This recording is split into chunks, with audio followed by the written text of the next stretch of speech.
Runoff. Apa sih runoff itu? Dan apa saja yang akan kita bahas? Berikut ini adalah poin pembahasannya. Poin ke-1, definisi runoff. Poin kedua, faktor-faktor. Poin ketiga, ada jenis-jenis runoff. Lalu, poin keempat, dampak atau akibat perubahan lahan. Dan yang terakhir, poin kelima, ada penanggulangan. Yuk sama-sama kita simak. Limpasan atau runoff.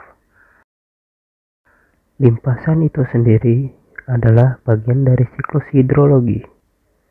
Limpasan permukaan di dalam bahasa Inggris dikenal sebagai runoff, yang berarti bagian air hujan yang mengalir ke sungai, danau, atau laut berupa aliran di atas permukaan atau aliran di bawah permukaan.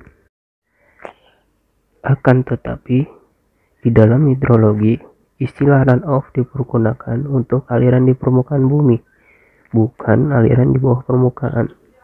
Dalam pengertian ini, runoff dapat berarti aliran di atas permukaan tanah sebelum air itu sampai ke dalam sungai dan aliran di dalam sungai.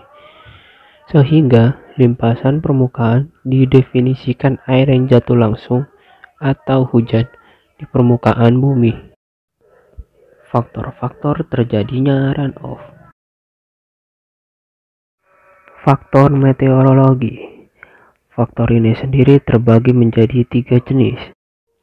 Yang pertama, ada intensitas curah hujan.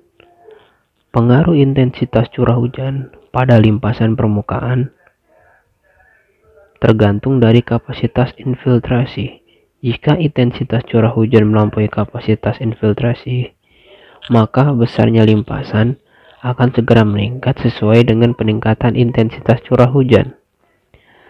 Akan tetapi, besarnya peningkatan limpasan itu tidak sebanding dengan peningkatan curah hujan lebih yang disebabkan oleh efek penggenangan di permukaan tanah. Intensitas hujan berpengaruh pada debit maupun volume limpasan. Kedua, durasi hujan. Di setiap daerah aliran mempunyai satuan durasi hujan atau lama hujan kritis. Jika lamanya curah hujan itu kurang dari lamanya hujan kritis, maka lamanya limpasan akan sama dan tidak tergantung dari intensitas curah hujan. Jika lamanya curah hujan itu lebih panjang, maka lamanya limpasan permukaan itu juga menjadi lebih panjang. Kemudian yang ketiga, ada distribusi curah hujan.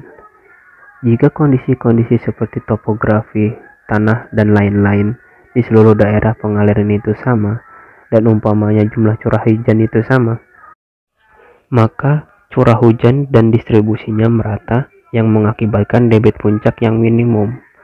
Banjir di daerah pengaliran yang besar kadang-kadang terjadi oleh curah hujan lebat yang distribusinya merata, dan seringkali terjadi oleh curah hujan biasa yang mencakup daerah yang luas meskipun intensitasnya kecil.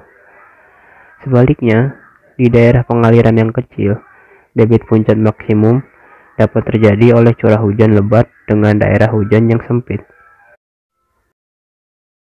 Faktor dari jenis tanah. Kapasitas infiltrasi suatu tanah dipengaruhi oleh porositas tanah, menentukan kapasitas simpanan air, dan mempengaruhi resistensi air untuk mengalir ke lapisan tanah yang lebih dalam. Di sini terdapat 3 gambar jenis-jenis tanah. Gambar yang pertama di sebelah kiri adalah pasir. Meskipun pasir terlihat padat, namun sebenarnya pasir memiliki porositas yang cukup luas, sehingga peluang air yang ada di permukaan bisa langsung teresap ke dalam tanah tanpa ada genangan di permukaan.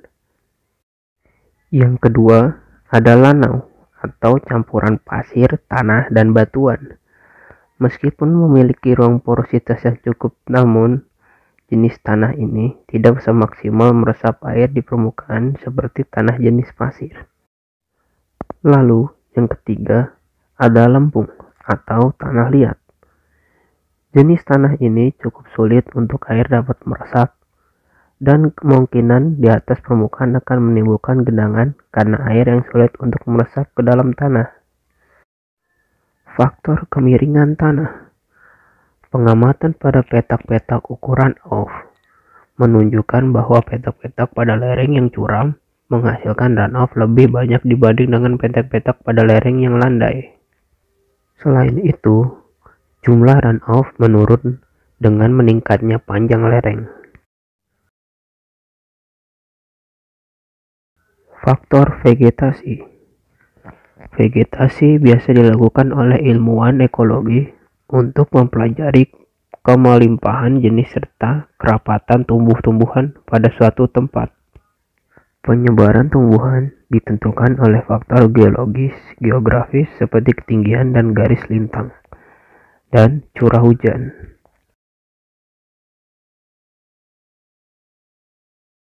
Semakin tinggi suatu tempat dari permukaan laut dan letaknya semakin jauh dari garis lintang, maka tempat tersebut suhunya akan semakin menurun.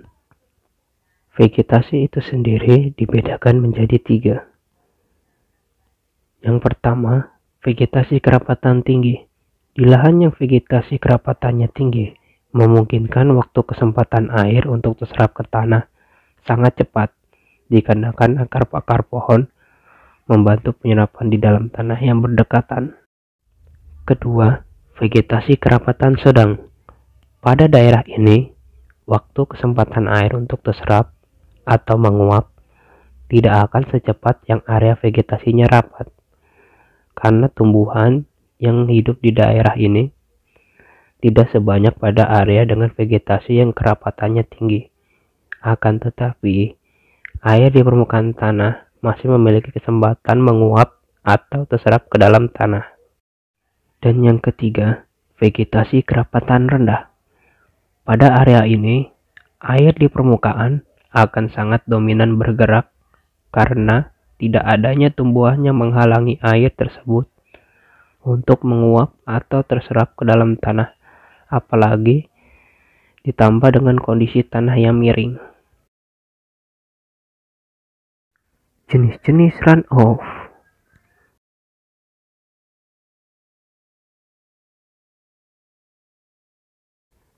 Overland flow. Overland flow merupakan limpasan yang mengalir di atas permukaan bumi. Overland flow terbentuk karena proses presipitasi hujan.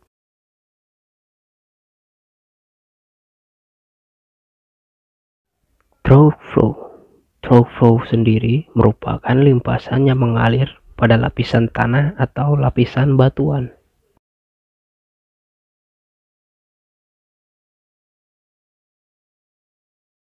Kemudian ada groundwater flow. Groundwater flow adalah limpasan yang mengalir di zona air tanah. Groundwater flow kemudian akan menjadi air tanah. Ini adalah gambaran siklus hidrologi yang menjelaskan mengenai air laut atau air permukaan bumi yang menuju atmosfer bumi dan jatuh kembali ke bumi dan mengalir kembali ke laut dengan metode yang sudah baru saja kita bahas. Perubahan lahan. Kita semua tahu di era modern sekarang teknologi sudah semakin canggih. Begitu juga dengan pembangunan infrastruktur yang sangat pesat. Tapi kita tahu bahwa suatu pembangunan membutuhkan area lahan. Dan area lahan inilah yang awalnya kemungkinan besar wilayah sebuah resapan, yang diubah menjadi area lahan beton gedung-gedung pencakar langit, beton jalan, dan semacamnya, yang membuat daerah tersebut kekurangan akan daerah resapan.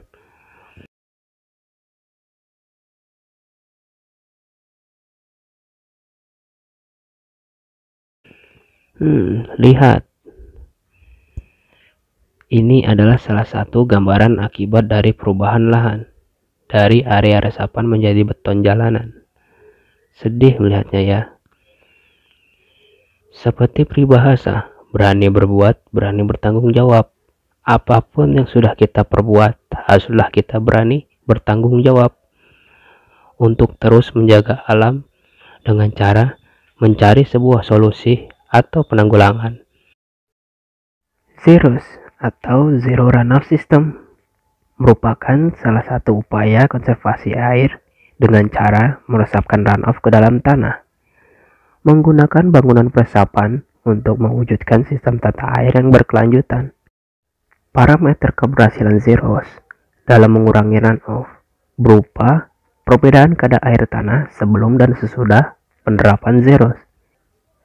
Zero runoff system sendiri dibagi menjadi 3 cara penerapan. Yang pertama, penerapan biopori.